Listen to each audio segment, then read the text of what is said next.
complicated. Sit down and get better if you can.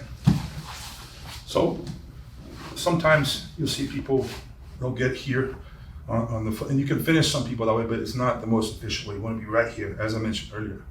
Now, I want to use the middle of my forearm for the straight footlock, or the straight ankle or footlock. We'll discuss that in a minute.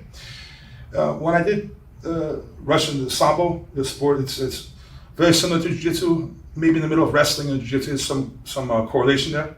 The Russian guys will use, of course, not say all of them, but it's taught to use the wrist. And the wrist works, but that's because they wear wrestling shoes. And you're not going to slip out with shoes on them, so it doesn't really matter. They go very low on the wrist, here. But they'll tell you it's not as tight. It's a bony part right there, and it hurts, but it's not the same. In Brazil, it's very common, they will use this part. They go very deep, they do this grip, and it's okay, it's very tight, but they'll tell you, it's even if you have hard muscles, it's not the same as the bone. They'll tell you it's tight, but it's not cutting. So this right here in the middle, right in the middle, I actually have divots in my forearms from doing full-locks for so long, right? This is a sensitive area of your body.